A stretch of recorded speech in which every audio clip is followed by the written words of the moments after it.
নমস্কাৰ বন্ধু বান্ধৱীসকল সকলোকে আমাৰ এই ইউটিউব চেনেল চাৰ্পিয়নত স্বাগতম জনাইছোঁ আৰু যোৱা দুদিন ধৰি আমি ভিডিঅ' এটা বিশেষ অসুবিধাৰ বাবে দিব পৰা নাছিলোঁ কিন্তু আজিৰ পৰা আপোনালোকে সদায় ভিডিঅ' পাই থাকিব বুলি আমি আশা কৰিলোঁ আৰু আজি আমি আপোনালোকৰ বাবে ডাইৰেক্ট ৰিকুৱাৰমেণ্টৰ কেইটামান গুৰুত্বপূৰ্ণ প্ৰশ্ন লৈ আহিছোঁ য'ত আপোনাৰ সকলোবোৰ সংমিশ্ৰণ হৈ আছে মানে সকলোবোৰ প্ৰশ্নই আছে কেৱল মেথছ ৰিজনিং আৰু ইংলিছটো নাবাকি যিবোৰ আহিবলগীয়া আছে সকলো প্ৰশ্নই লৈ আহিছোঁ সেয়ে বেছি দেৰি নকৰি আজি আমি আমাৰ এই ভিডিঅ'টো আৰম্ভ কৰিব ওলাইছোঁ আৰু আজিৰ আমাৰ প্ৰশ্নৰ প্ৰথমটো প্ৰশ্ন হৈছে সংসদীয় চৰকাৰ প্ৰথম উদ্ভাৱন হোৱা দেশখনৰ নাম কি আছিল আৰু অপশ্যন আছে আপোনাৰ Bharat great Britain America Switzerland আৰু আপোনাৰ ইয়াৰে শুদ্ধ উত্তৰটো হৈছে গ্ৰেট ব্ৰিটেইন আহিছোঁ দ্বিতীয় প্ৰশ্নলৈ অসম চৰকাৰে অসম পৌৰ আইন কেতিয়া গ্ৰহণ কৰে অসম চৰকাৰে অসম পৌৰ আইন কেতিয়া গ্ৰহণ কৰে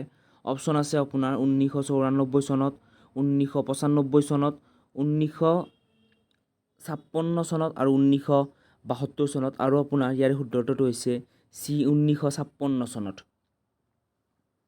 নেক্সট প্ৰশ্নলৈ আহিছোঁ ভাৰতীয় জনতা দলৰ সৃষ্টি কেতিয়া হৈছিল অপশ্যন আছে আপোনাৰ 1980 চনত 1982 চনত 1985 চনত আৰু 1970 চনত আৰু আপোনাৰ ইয়াৰ শুদ্ধ উত্তৰটো হৈছে এ 1980 চনত নেক্সট প্ৰশ্নলৈ আহিছোঁ এতিয়া গণতন্ত্ৰৰ প্ৰশিক্ষণ কেন্দ্ৰটো হ'ল এ ৰাজনৈতিক দল বি ৰাজনৈতিক নেতা চি স্থানীয় প্ৰশাসন আৰু ডি বিদ্যালয় আৰু আপোনাৰ ইয়াৰ শুদ্ধ উত্তৰটো হৈছে চি স্থানীয় প্ৰশাসন 5 নম্বৰ প্ৰশ্নলৈ আহিছোঁ দি প্ৰিন্স নামৰ গ্ৰন্থখনৰ লিখক কোন আছিল অপশ্যন আছে আপোনাৰ ডয়িলছন মেকিয়াভেলি এৰিষ্টল প্লেটো আৰু আপোনাৰ ইয়াৰ শুদ্ধ উত্তৰটো হৈছে মেকিয়াভেলি নেক্সট প্ৰশ্নলৈ আহিছোঁ কিমান চনত অসমত নিৰ্বাচন আয়োগ গঠন কৰা হৈছিল অপশ্যন আছে আপোনাৰ 1954 চনত 1995 চনত 1952 চনত আৰু 1961 চনত আৰু আপোনাৰ ইয়াৰ শুদ্ধ উত্তৰটো হৈছে 1954 চনত নেক্সট প্ৰশ্নলৈ আহিছোঁ আপোনাৰ ৰাষ্ট্ৰসংঘ দিৱস কেতিয়া পালন কৰা হয় অপশ্যন আছে আপোনাৰ 14 নৱেম্বৰত 24 অক্টোবৰত 10 ডিচেম্বৰত 12 অক্টোবৰত আৰু আপোনাৰ ইয়াৰ শুদ্ধ উত্তৰটো হৈছে বি 24 অক্টোবৰত নেক্সট প্ৰশ্নলৈ আহিছোঁ আপোনাৰ নগৰ সমিতিৰ সৰ্বনিম্ন সদস্য সংখ্যা কিমান আৰু আপোনাৰ ইয়াৰ শুদ্ধ উত্তৰটো হৈছে বি 7জন নেক্সট প্ৰশ্ন সাম্যবাদ হিংসানীতিৰ ভিত্তিত প্ৰতিষ্ঠিত এই উক্তিটো আছিল সাম্যবাদ হিংসানীতিৰ ভিত্তিত প্ৰতিষ্ঠিত এই উক্তিটো আছিল এৰিষ্টটল প্লেটো গান্ধী হবছ আৰু আপোনাৰ ইয়াৰ শুদ্ধ উত্তৰটো হৈছে গান্ধী 10 নম্বৰ প্ৰশ্নলৈ আহিছোঁ ভাৰতীয় সংসদে সংবিধানৰ কিমান নং অনুচ্ছেদ অনুসৰি মৌলিক অধিকাৰ সংশোধন কৰিব পাৰে ভাৰতীয় সংসদে সংবিধানৰ কিমান নং অনুচ্ছেদ অনুসৰি মৌলিক অধিকাৰ সংশোধন কৰিব পাৰে আপোনাৰ অপশ্যন আছে 365 নং 382 নং 362 নং আৰু 368 নং আৰু আপোনাৰ ইয়াৰ শুদ্ধ উত্তৰ হৈছে ডি 368 নং মাৰ্কছ আৰু এংগেলছৰ কমিউনিষ্ট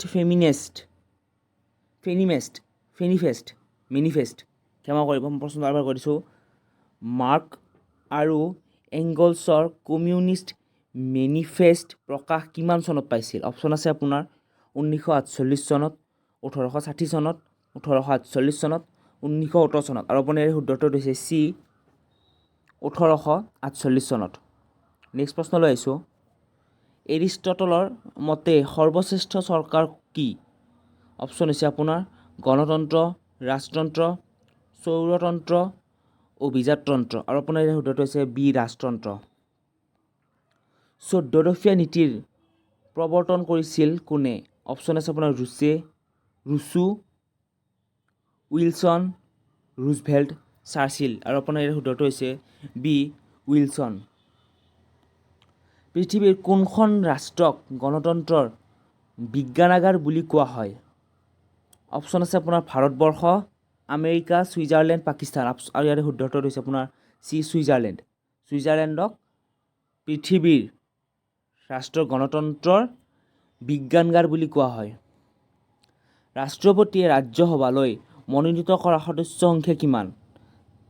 এ 12 জন, বি 250 জন, চি 2 জন, ডি 20 জন। আৰু আপোনাৰ ইয়াৰ শুদ্ধ উত্তৰটো হৈছে এ 12 জন।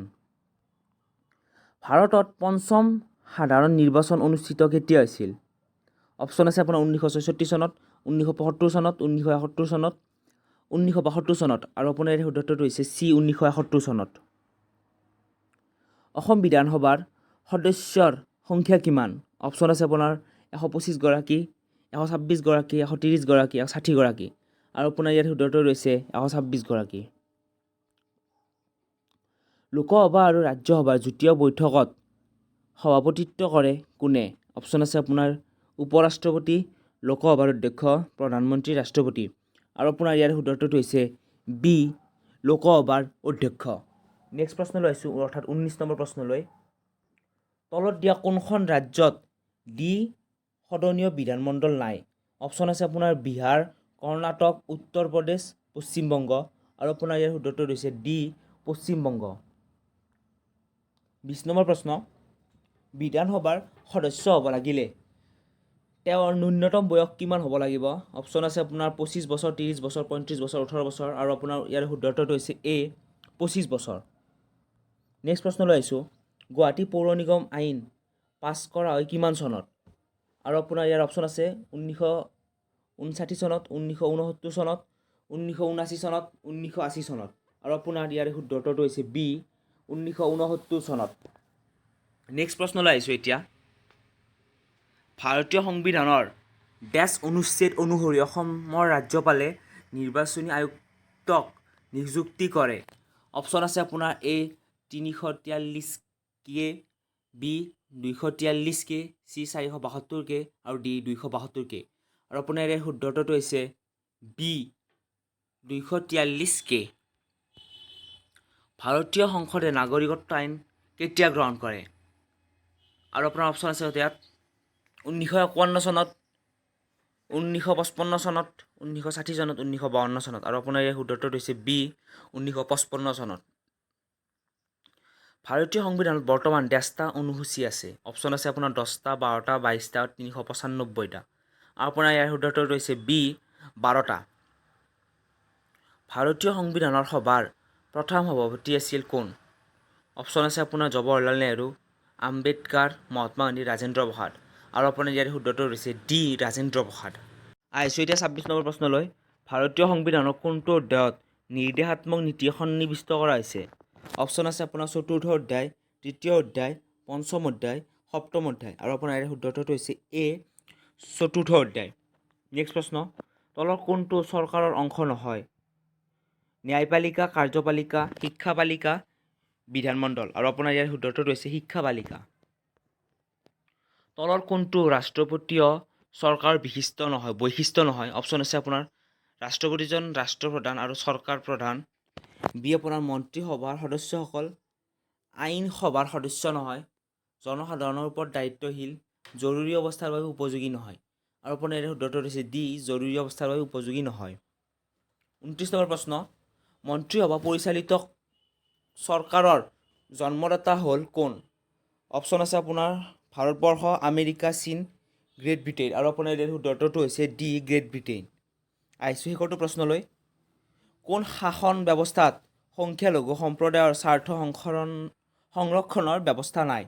অপশ্যন আছে আপোনাৰ যুক্তৰাষ্ট্ৰীয় চৰকাৰ, একাত্মক চৰকাৰ, সংসদীয় চৰকাৰ, ৰাষ্ট্ৰপতীয় চৰকাৰ। আৰু আপোনাৰ ইয়াৰ শুদ্ধ উত্তৰটো হৈছে বি একাত্মক চৰকাৰ। আৰু আপোনালোকে আজি ভিডিঅ'টো কেনেকুৱা পালে জনাব। আজি আমি সকলো ৰাজনীতিৰ ওপৰত প্ৰশ্ন আছিল। চ' আশা কৰোঁ আপোনালোকে ভিডিঅ'টো ভাল পাব। নেক্সট ভিডিঅ'ত আমি অসমৰ ডাইৰেক্ট ৰিক্ৰুইটমেণ্টত যি পষ্ট ওলাইছে তাৰে ওপৰত ভিত্তি কৰি আমি নেক্সট প্ৰশ্নবোৰ দিবলৈ চেষ্টা কৰিম। তেতিয়ালৈ আমাৰ ভিডিঅ'টো লাইক আৰু চেনেলটো ছাবস্ক্ৰাইব কৰি দিব। আকৌ লগ পাম নেক্সট ভিডিঅ'ত। তেতিয়ালৈ বাই বাই।